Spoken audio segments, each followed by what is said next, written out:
I didn't show it, but we took the bottom of these rivets and ground them out. And then I took a wire brush on the grinder and ground off most of the rust. The electrolysis loosened a lot of it up, so it's just kind of flaking right off. So now we've got this done. We'll go ahead and press this out.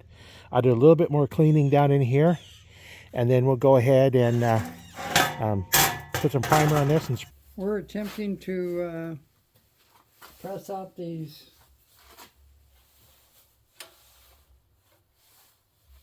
rivets so we can put a new tire or ball joint in there. We'll see how it goes.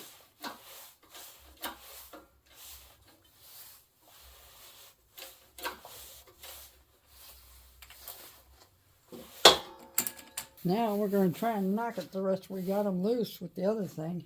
We're going to try and knock it out because there's not enough room in there.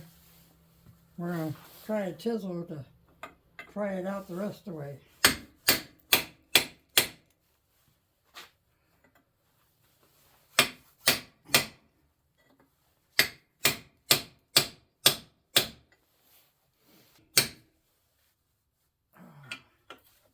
I do believe it's coming.